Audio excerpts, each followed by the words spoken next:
Shalawam, it's your brother Makazah. This is Scripture's No Vain Opinions in conjunction with Yasha Allah for your learning, calling you Negroes, Latinos, and Native Americans, and wherever else the Holy Seed is scattered back to our God, the God of Israel. We are the true Israelites of the Bible. Alright, repent, for the kingdom is at hand, which true repentance is keeping the law, statutes, and commandments, and having faith in the Messiah, his Son, the King of our nation, which the world ignorantly calls Jesus Christ, but his name is YAHAWASHI in the Hebrew. I want to give all praises to YAHAWAH, BAHASHAM YAHAWASHI, which is the name of the Father and the name of the Son. Okay, so this is, like I said, I was going to do, this is an ongoing series called Haters of Hebrew Israelites. So, and this one is really one that I really love, that I'm really liking this lesson that I put together. So I'm going to touch into Deuteronomy 28 verse 68. I already touched in it, and I will put the first video in the link description. And I did more of a, scriptorial breakdown showing how Deuteronomy 28:68 is going into the slave trade, and just by the prophecy showing that Israel would be scattered throughout the world, and more importantly over here on the Western Hemisphere. And how else did we come over here, or how else were we to come over here is by ships. So I showed that, but what I want to touch into, because it's a lie going around, whether it's Jew or Gentile, which is Negroes that are the real Jew, that still want us to go back to a form of Christianity, and they're coming with no knowledge, but they want us to pretty much conform back to the ways of Christianity by hating and lying, which the lie that I'm gonna cut and demolish so it can never be taught again is that Josephus said that that Titus during 70 AD he sent Jews to Egypt by ship, and he was throwing them over. Titus was throwing them overboard. Which, when you read the Josephus, which I'm gonna bring out, there's no mention of a ship, but there's mention of him sending Jews to Italy, which I'm gonna bring that out as well. Also, I'm gonna show Ptolemy sending Jews to Egypt as well. So for those saying that it happened with Titus, I mean, how do you know it didn't happen with Ptolemy? Either or, the Ptolemy nor the Titus spoke of ships. Okay, so that's what I'm going to. This is going to be a 3-part. Now, this is the first part, so that's what I'm going to touch into. Is the Josephus and some stuff in regards to Titus.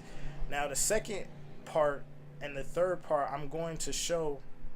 I'm going to break down and show the Marranos and the Ladinos, which the Marranos were Jews that spoke, or the Marranos were Spanish Jews, Portuguese Jews that they converted to Christianity, but basically on the low they were still keeping the Israelite customs. Ladino is pretty much the same thing. So I'm going to show, and I'm going to show that they were black and they went into captivity. So for those that there's another fulfillment of Deuteronomy 28 and 68, because also the Jews that were in West Africa, which I'm gonna also show the Jews, which is called the Jews of Balid El Sudan, which means the Jews of the land of the blacks, or Negro land as they would call it. Okay, so but that lie is gonna be demolished. That the Josephus says it was fulfilled in Titus and the ships and all of that. So let's get into Deuteronomy 28 verse 68. All right, so it says, "And the Lord shall bring thee into Egypt again with ships, by the way whereof I spake unto thee. Thou shalt see it no more again, and there ye shall be sold unto your enemies for bondmen and bondwomen, and no man shall buy you." Okay, so like I said, this is going into, and another thing is the curses as well.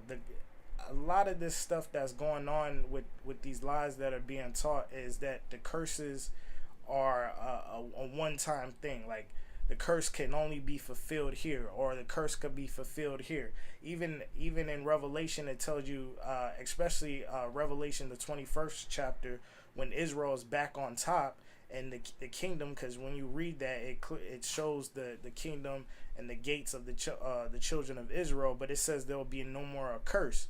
So the curse is an ongoing thing. But matter of fact, before I get back into Deuteronomy, let's go to Daniel 9. And I brought this out in my the first Deuteronomy 28 verse 68 video. So this is Daniel 9 and 11. Yea, all Israel have transgressed thy law, even by departing, that they might not obey thy voice. Therefore the curse is poured upon us, and the oath that is written in the laws of Moses, the servant of God, because we have sinned against him. So it says, therefore the curse is poured upon us, and the oath that is written in the laws of Moses, the servant of God, because we have sinned against him. So was this in Rome? No. So it was in Babylon. So just to further show that the curses was an ongoing thing. But like I said, in the next two parts, I'm going to show that, again, those Jews that were put in captivity were Israelites, especially from coming from the Moors and like I said, the Moranos, the Ladinos that were they had ruled all of Europe, but more importantly, I'm more so touching into the Spain and Portugal aspect. But so this is matter of fact, let me go to the Apocrypha real quick.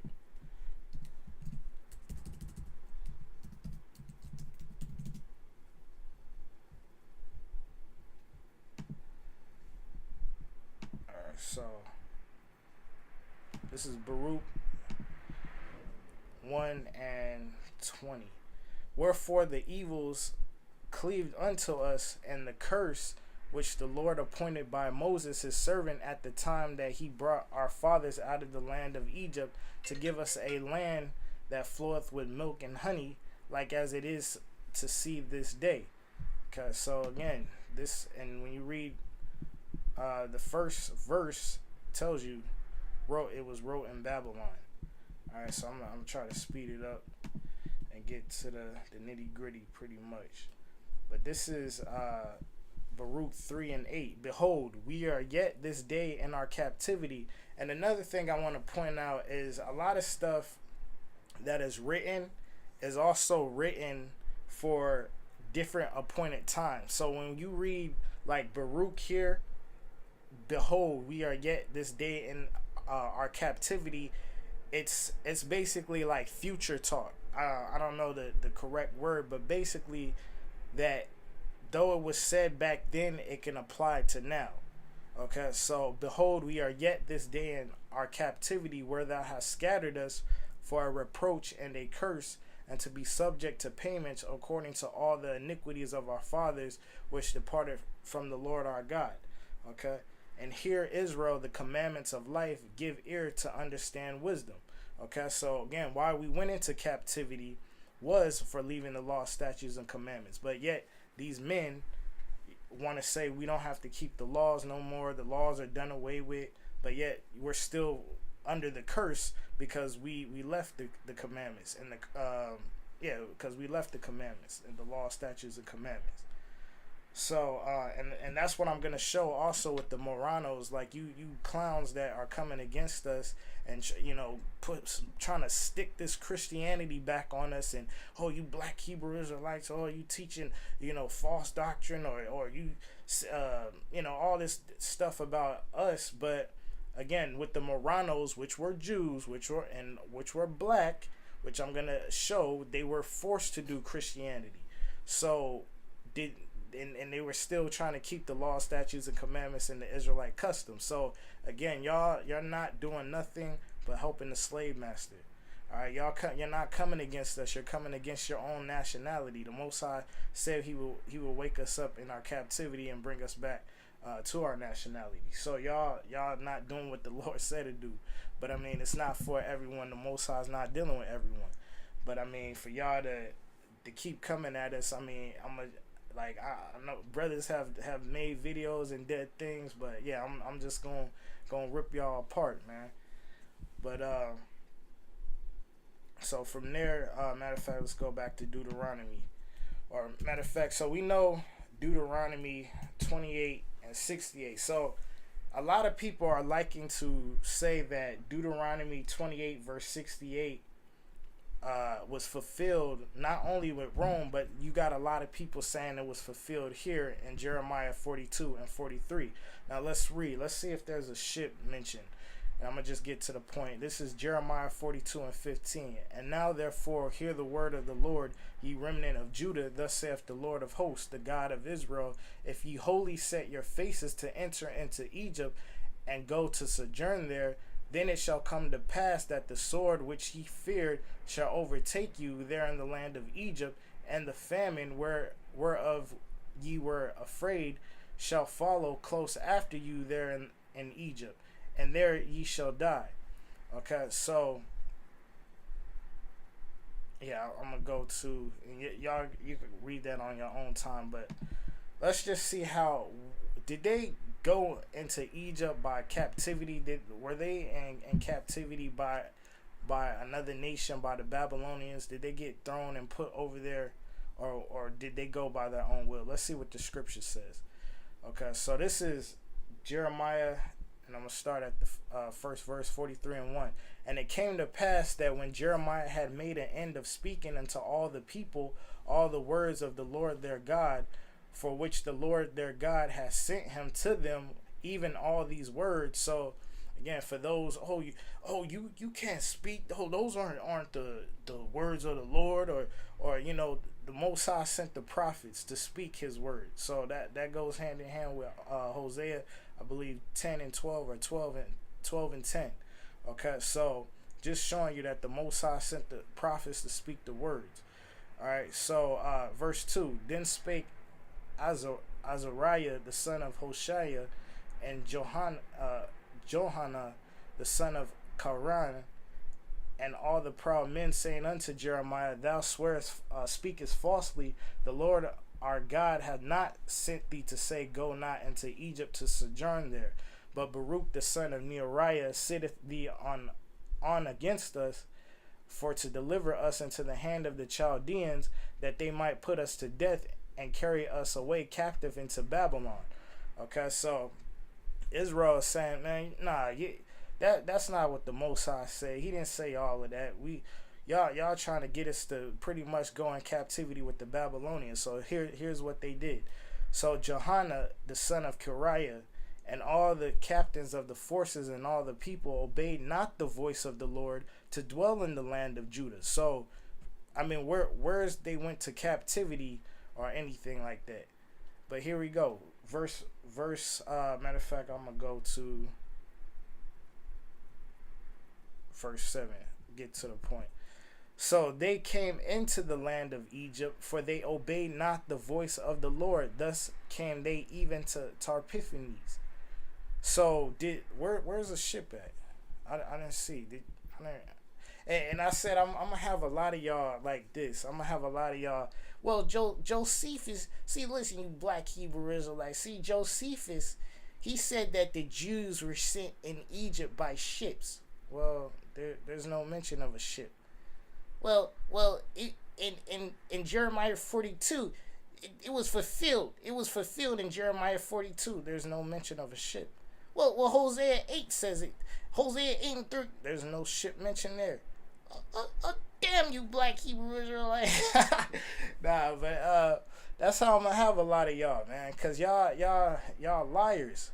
I mean, like just like with my the last video showing y'all nothing but liars. You dudes refuting black Hebrew, y'all coons, you're not doing nothing. You're not coming up with knowledge. You're not saying that, and everything, every breakdown you're breaking the scriptures down wrong. Dudes talking about yoke of iron, and all this kind, like, first of all, in the curses, a yoke of iron will be on our necks, but also, yes, a yoke can represent like the burden, also the captivity, but it says a yoke of iron around, and then obviously when you see that in our captivity, literally it's a yoke of iron on our neck, but it also can represent, but for y'all to teach just madness like it's not applying to us, it's just stupidity, man, on your part. But it's just, that's how a lot of y'all gonna be, man, after this video is done. So y'all, none of y'all, and even you Edomites, you so-called white people that make videos as well, oh, you black Hebrew Israelites refuted and all of this kind of stuff, y'all a bunch of liars. So but just to show that there was no mention of a ship.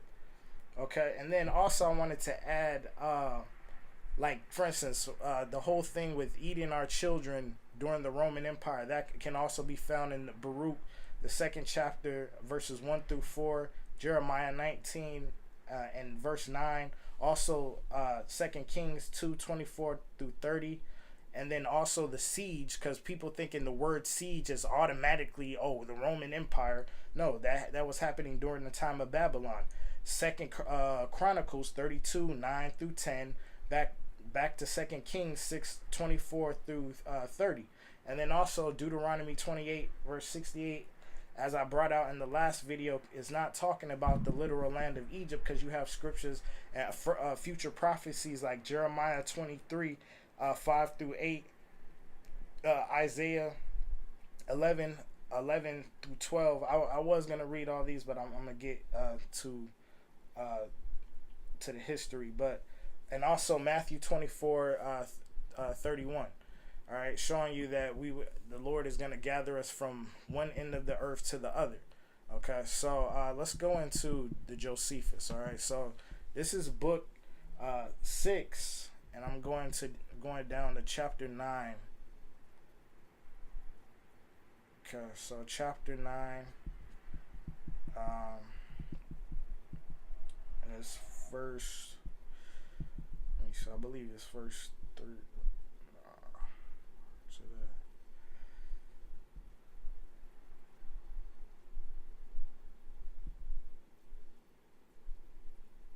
Okay. All right. So it's verse 2. Okay. So I'm gonna get to the point. So So this Fronto slew all those that had been seditious and robbers, who were impeached one by another. But of the young men he chose out the tallest and most beautiful, and reserved them for the triumphant. And as for the rest of the multitude that were above 17 years old, he put them into bonds and sent them to the Egyptian mines. Okay. Titus also sent a great number into the provinces as a present to them, that they might be destroyed upon their theaters by the sword and by wild beasts. Okay, so like the gladiators and stuff like that. But those that were under 17 years of age were sold for slaves. Okay, so that's the point, is the Egyptian mines, because this is what people like to bring out. Oh, he sent them to the Egyptian mine. But again, there's no mention of a ship. It said he put them into bonds and sent them to eat the Egyptian mines. Now, here's a map. So here's Jerusalem, and then here's Egypt. There's no real reason for him to send a ship and then go all the way around just to get here. And again, many times in the scriptures, obviously, just what I just read in Jeremiah, they went and there was no mention of a ship. You can walk down there, but I'm afraid somebody may, oh, how do you know that? You know, because and the thing is that this is what people are saying, that he sent them by ship. But again, there's no mention of a ship. But I'm going to show that Titus, he went to Egypt by crossing the desert. So from there, let me get so I'm gonna show again. So Ptolemy, during the time of Ptolemy, matter of fact, and I'll get in this chapter 1, and I'm just dropping down where I have the mouse at, the cursor.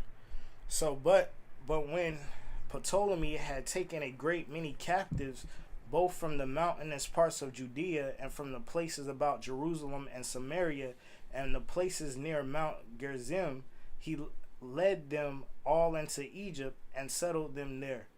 Okay, so again, we see And we can look at the map and see. This is the wrong map. Hold on. Get this other map up.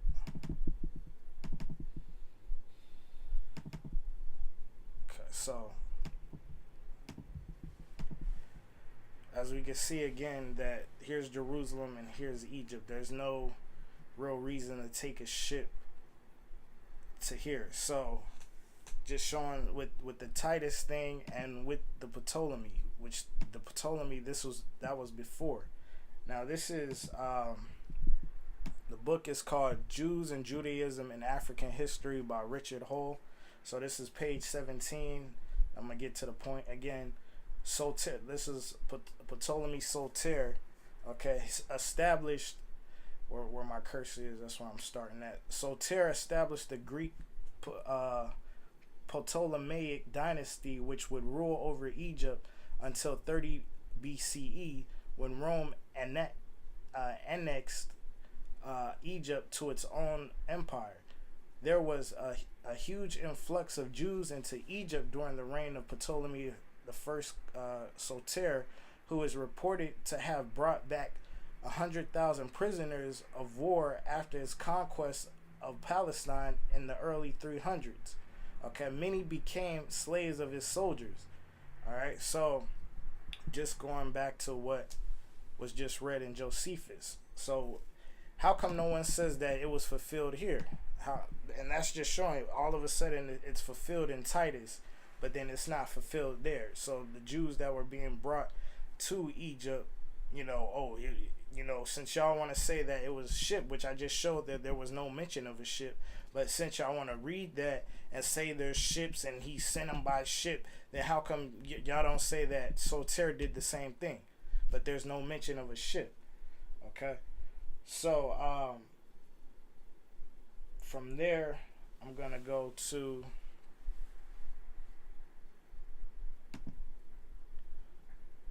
so I'm gonna go to book 7, but I'm gonna hold that. I'm gonna get this, and then I'm gonna get this. All right,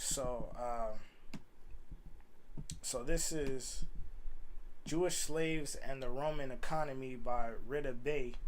It says, in the Jewish War in 66 to 70 CE, 97,000 Jewish people were enslaved. The Emperor Vespasian brought 20,000 Jewish slaves to Rome after the Romans destroyed Jerusalem and the temple. And this what I was saying to a dude. He trying to make that whole thing with Egypt stick, but I was like, he took slaves to Rome. So how come you didn't? And it's more, and I'm gonna show that it was more logical to take ships going from, whether it was going from Egypt to Rome or Italy, which I'm about to show right here, or from Jerusalem to Rome, which basically is the same place. Okay, so that's more logical than sending slaves from Jerusalem to Egypt by ship. Okay, so this is all right, let me finish. But it says, after the Romans destroyed Jerusalem and the temple, the Ark of Titus depicts a menorah as part of the plunder from Jerusalem. Vespasian and his successor Titus used the slaves to build the Roman Colosseum. Okay, so just like again, and this showing y'all not spiritual, man. The same kind of stuff that's happened to us back then during the Roman is happened. We built a lot of the things here. Okay, so it's just you can't get around that. But yeah, that's the point I wanted to get. That he sent a lot of them to Rome, which here it goes. So this is from the book Our Young Folks, Josephus, the Antiquity of the Jews and the Jewish Wars of Flavius Josephus. All right, so this is page 464, and again where I'm at with the cursor.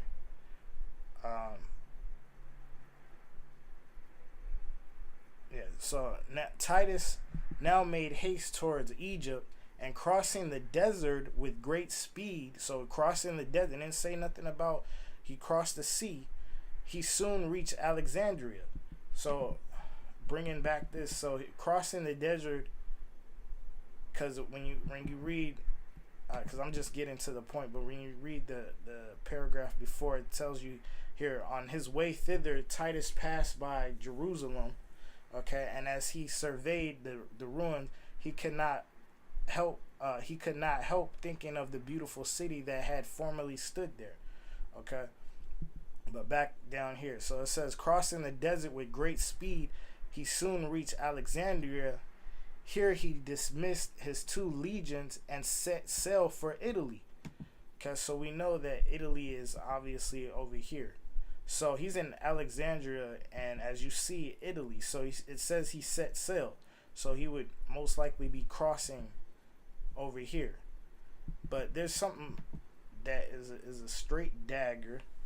Now it says, the 2 leaders, Simon and John, with 700 Jewish captives, whom he had selected on account of their beauty and height, he ordered to be sent after him, that they might grace his triumph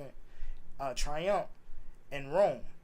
Okay, so here you go. So now that's the slave ship for you. There's Deuteronomy 28 showing you that it's not speaking of the literal land of Egypt, but like we're saying, this is the book of Exodus chapter 20:2. I am the Lord thy God, which have brought thee out of the land of Egypt, out of the house of bondage.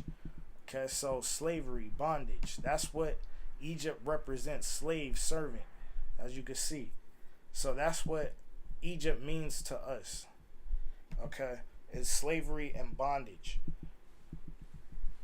All right, so but it says Titus. Let me get that out.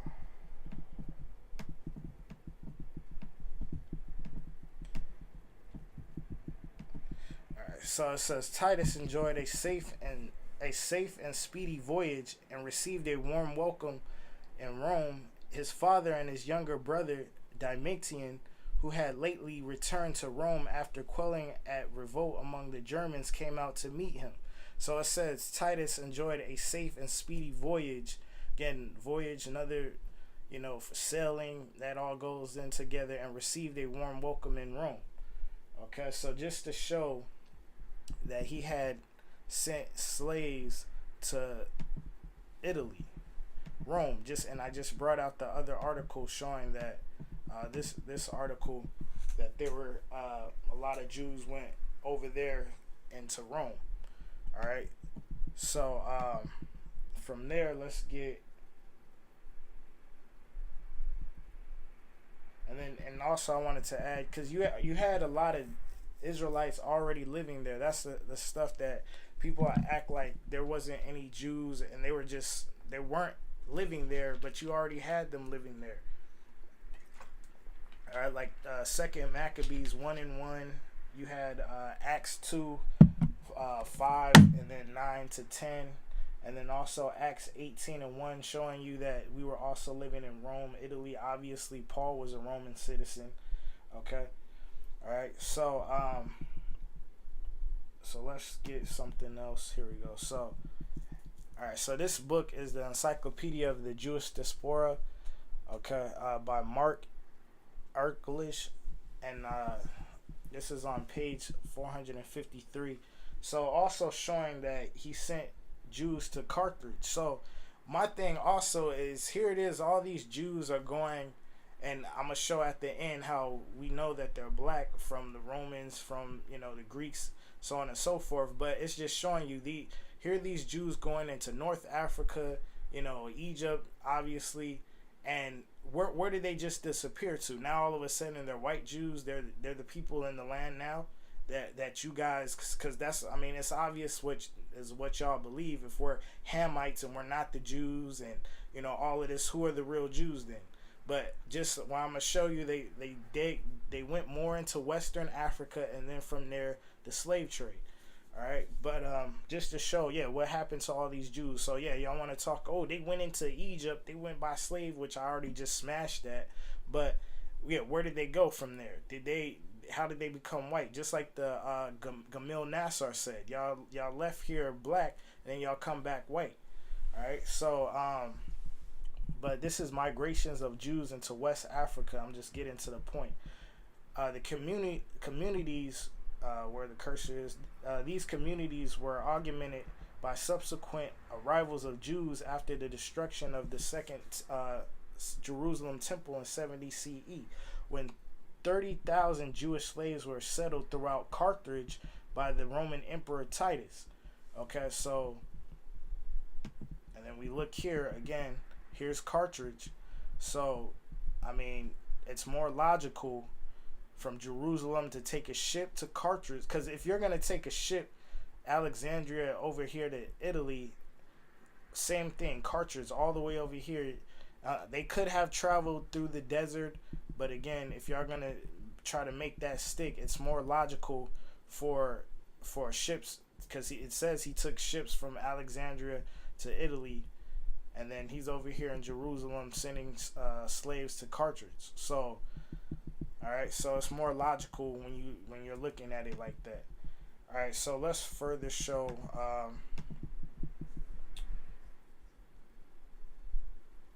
Let's get. This is book 7 and chapter 2. All right, so it says, now at the same time. So back in the Josephus, book 7, chapter 2.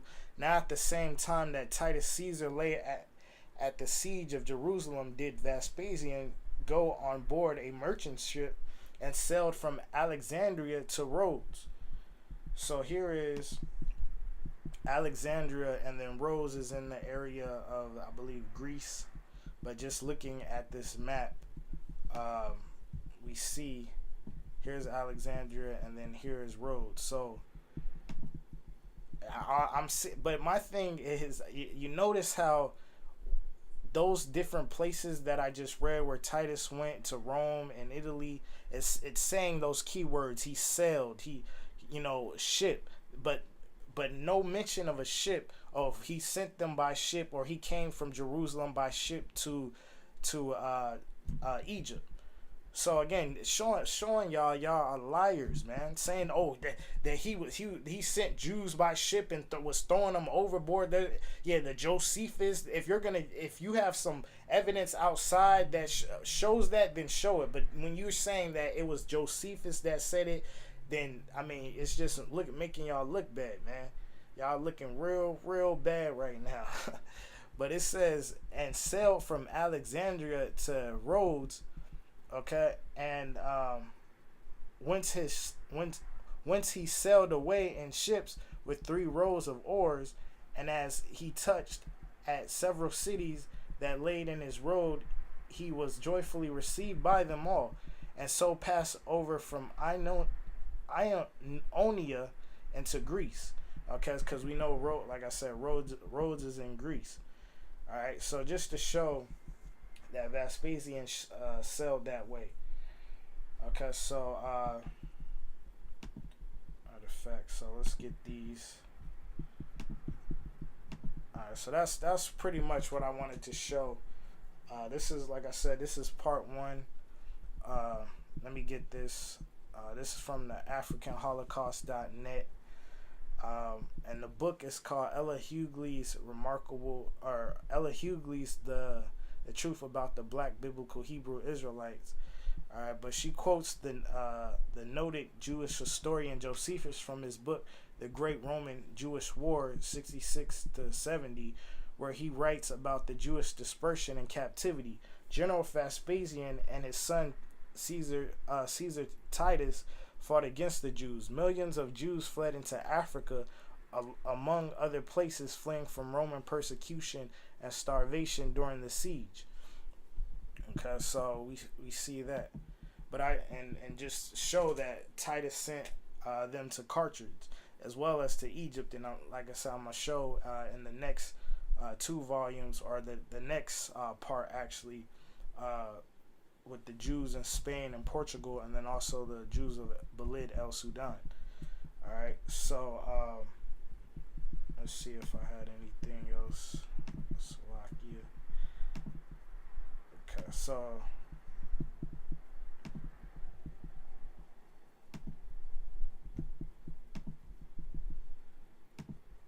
all right, so this is from the Jews. This is from Titus, his stories by Titus, and I brought this out in my videos. Jesus Christ is a black man, and you know, the second part to that, you know, with the Revelation 1:14 and Daniel 7:9. So it says, many assure us that the Jews are descended from those Ethiopians who were driven by fear and hatred to immigrate from their home country when Cepheus was king. So just to show that, if we know that the Ethiopians were black people, but I also want to get this real quick. This is Genesis 50.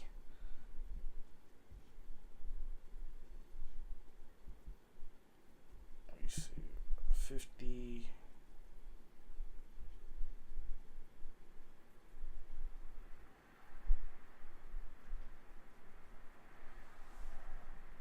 Okay, yeah, 50 and 11. So here it is when this is when Jacob was being buried.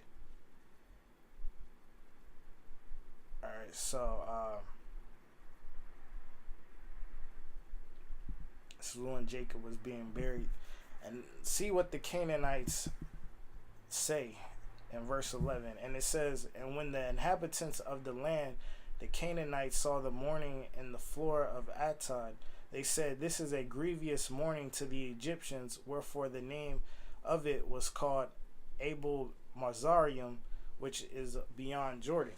Okay, so they confused them, and this happened in many you know, many scriptures, and again, just to show that they were, it's not about, oh, they must have been wearing Egyptian attire, that's why he was confused for an Egyptian. No, because even with the whole thing with Paul, you think Paul was wearing you know, Egyptian clothing, and here it is, he's talking about Christ and everything like that, yeah, he's in Egyptian clothing. No. So it, you know, it was just to show you that we were compared to them, because yeah, we looked similar to them. But this is but just bringing that tactic is, so for them to even say that the Jews are descended from Ethiopians is showing you that they knew that they were people of color. Okay, so